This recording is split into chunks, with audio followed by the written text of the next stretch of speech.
할렐루야. 오늘 우리가 함께 부를 찬송은 찬송가 75장 주여 우리 무리를 입니다. 이 시간 함께 1절로 하나님을 찬양하며 나아가겠습니다.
오늘 하나님이 우리에게 주시는 말씀은 사사기 11장 12절로 28절입니다. 입다가 암몬 자손의 왕에게 사자들을 보내 이르되 내가 나와 무슨 상관이 있기에 내 땅을 치러 내게 왔느냐 하니 암몬 자손의 왕이 입다의 사자들에게 대답하되 이스라엘이 애굽에서 올라올 때에 아르논에서부터 야복과 요단까지 내 땅을 점령했기 때문이니 이제 그것을 평화롭게 돌려달라 하니라. 입다가 암몬 자손의 왕에게 다시 사자들을 보내 그에게 이르되 입다가 이같이 말하노라. 이스라엘이 모압 땅과 암몬 자손의 땅을 점령하지 아니하였느니라. 이스라엘이 애굽에서 올라올 때 광야로 행하여 홍해에 이르고 가데스에 이르러서는 이스라엘이 사자들을 에돔 왕에게 보내어 이르기를 청하건대 나를 내 땅 가운데로 지나게 하라 하였으나 에돔 왕이 이를 듣지 아니하였고 또 그와 같이 사람을 모압 왕에게도 보냈으나 그도 허락하지 아니하므로 이스라엘이 가데스에 머물렀더니 그 후에 광야를 지나 에돔 땅과 모압 땅을 돌아서 모압 땅에 해 뜨는 쪽으로 들어가 아르논 저쪽에 진쳤고 아르논은 모압의 경계이므로 모압 지역 안에는 들어가지 아니하였으며 이스라엘이 헤스본 왕 곧 아모리 족속의 왕 시혼에게 사자들을 보내어 그에게 이르되 청하건대 우리를 당신의 땅으로 지나 우리의 곳에 이르게 하라 하였으나 시혼이 이스라엘을 믿지 아니하여 그의 지역으로 지나지 못하게 할 뿐 아니라 그의 모든 백성을 모아 야하스에 지인치고 이스라엘을 치므로 이스라엘의 하나님 여호와께서 시혼과 그의 모든 백성을 이스라엘의 손에 넘겨주시매 이스라엘이 그들을 쳐서 그 땅 주민 아모리 족속의 온 땅을 점령하되 아르논에서부터 야복까지와 광야에서부터 요단까지 아모리 족속의 온 지역을 점령하였느니라. 이스라엘의 하나님 여호와께서 이같이 아모리 족속을 자기 백성 이스라엘 앞에서 쫓아내셨거늘 내가 그 땅을 얻고자 하는 것이 옳으냐? 네 신 그모스가 네게 주어 차지하게 한 것을 네가 차지하지 아니하겠느냐? 우리 하나님 여호와께서 우리 앞에서 어떤 사람이든지 쫓아내시면 그것을 우리가 차지하리라. 이제 내가 모압 왕 십볼의 아들 발락보다 더 나은 것이 있느냐? 그가 이스라엘과 더불어 다툰 일이 있었느냐? 싸운 일이 있었느냐?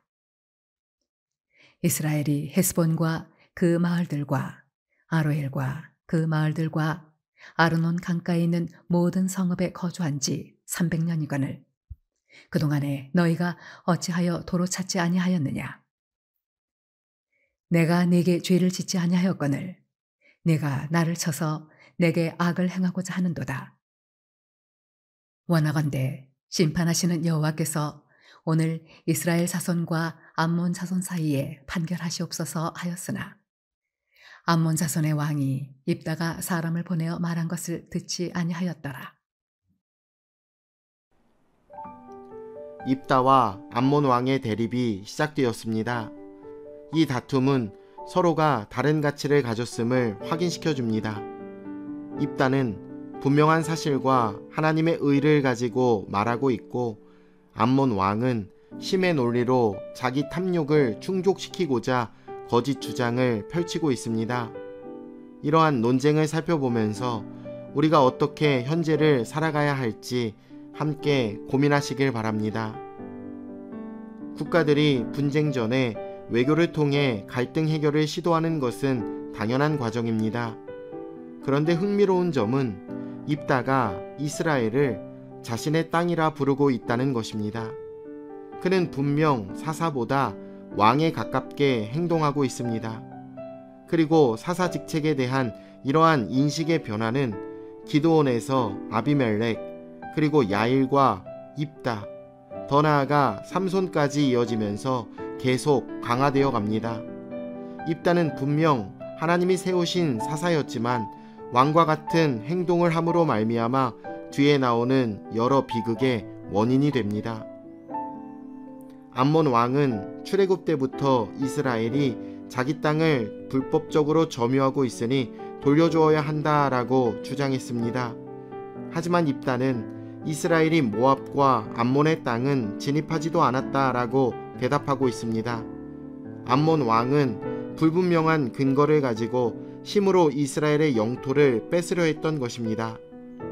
암몬에게 필요한 것은 구실이지 정당한 근거가 아니었습니다. 세상은 힘의 논리가 지배하는 곳입니다. 악한 힘은 우리가 생각하지 못하는 이유로 우리를 위협하고 공격합니다. 암몬 왕의 억지스런 주장에 대한 입다의 반격은 명확한 역사의 사실이었습니다. 첫째, 이스라엘은 에돔과 모압 땅에 들어가지 않았다. 둘째, 먼저 전쟁을 시작한 시온의 군대를 격파하고 아모리 족속의 땅을 차지한 것이다. 셋째, 이스라엘이 요단 동편에서 차지한 땅은 아모리 족속의 땅이 전부이다. 우리가 악한 세력의 공격에 무엇으로 맞서야 할까요? 사실과 공의입니다. 사실은 그 자체로 힘이 있습니다. 공의는 하나님이 세우신 세상을 지탱하는 원리입니다. 우리는 이 둘을 가지고 악한 세력에 맞서야 합니다. 입다는 이제 신학적인 관점으로 옮겨 주장을 이어가고 있습니다. 자신들이 소유하고 있는 땅은 하나님이 주신 것이기에 취하는 것이 마땅하다고 선언했습니다. 우리의 소유가 다 그렇지는 않지만 우리의 삶에서 절대 타협할 수 없고 포기할 수 없는 부분이 있습니다. 그것은 신앙과 예배, 경건과 거룩한 삶입니다. 이 모든 것이 무너진다면 땅을 빼앗겨 지배당하는 이스라엘과 같이 하나님 백성의 정체성을 상실하게 되고 하나님의 백성이 아닌 노예로 살아가게 됩니다. 입다와 암몬 왕이 가지는 가치의 차이는 명확했습니다. 입다는 사실과 하나님의 의의 입장에서 판단했고, 암몬 왕은 탐욕과 힘의 논리로 결정했습니다. 사실 이런 입장의 차이는 결코 좁혀질 수 있는 것이 아닙니다. 서로 타협할 수 있는 여지 자체가 없기 때문입니다. 하나님의 의로 살아가는 사람이 악인의 탐욕 때문에 하나님의 의를 포기할 수는 없는 것이고, 악한 자가 하나님의 의 때문에 자신의 이익을 결코 내려놓지 않기 때문입니다. 어쩔 수 없습니다. 결국 우리가 이 세상에서 부딪히며 살아갈 때 반드시 의지해야 하는 것은 하나님의 의와 진실입니다. 세상의 힘이 때론 버거운 것이 사실입니다. 하지만 우리가 하나님을 바라보며 의와 진실로 이 땅에서 살아갈 때에 하나님은 우리의 삶을 통해 이 세상의 의와 진실인 무엇인지를 나타내실 것이고, 결국 우리를 보호하시고 이기게 하실 줄로 믿습니다. 오늘도 하나님의 의를 힘입어 주 안에 승리하시길 예수님의 이름으로 축원합니다. 내일 뵙겠습니다.